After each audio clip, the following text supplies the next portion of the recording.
Hayırdır Turgut kardeş? Kaderin pususuna düşmüş gibi kıvranırsın. Biz doğuştan kaderin yükünü sırtlamışız beyim. Hiç yakamızdan düştüğü mü var? Anlat derdini de yükünü omuzlayalım o vakit.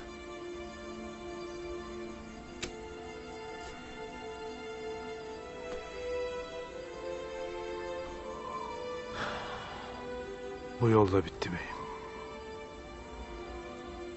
Gayrı yolumuz neredir? Bu yolculuktan payımıza ne düşmüştür? Yol seni yormuş gibi Turgut kardeş. Obada biraz nefeslenelim. Yol değil beyim. Senin zihninden geçenleri bilememek yorar beni. Yoluna can kurban beyim. Biz seninle ölümüne bir yola baş koyduk. Ama ve lakin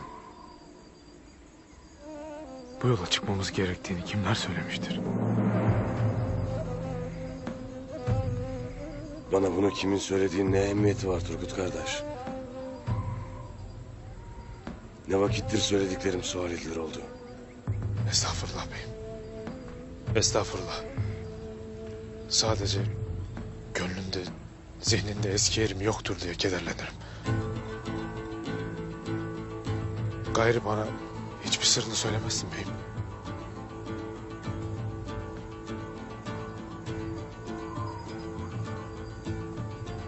Her şeyin bir vakti var Turgut kardeş.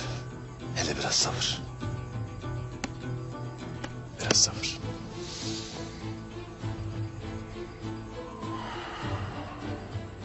Şu aşımızı yiyelim. Ondan sonra ahlata yola koyulacağım. Beni burada bekleyesiniz. Seni bir ömür bekleriz beyim.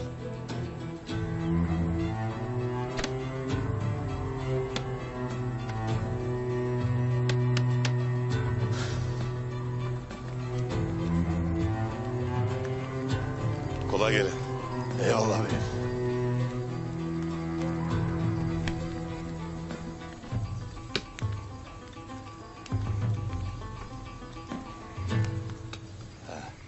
Yemek ağzına layık hazırlanmaktadır beyim.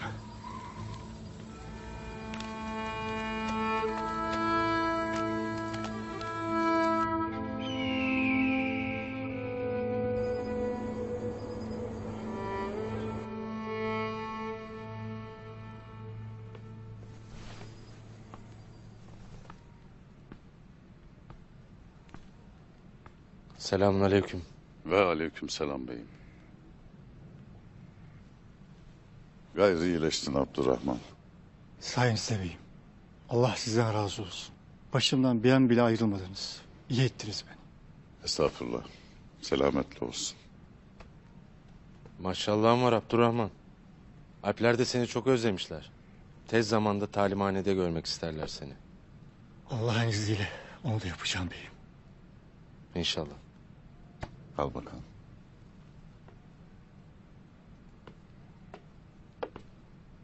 Haydi selametle.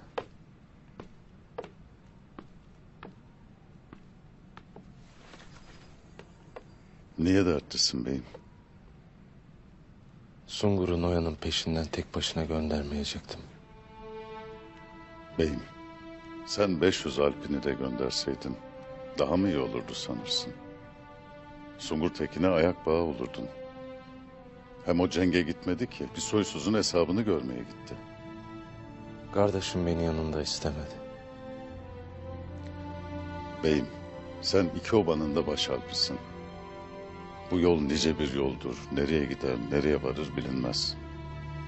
Hem bu işin sonunda Noyan'ın peşinden Çin'e kadar gitmek de var. Doğru dersin Artuk Bey.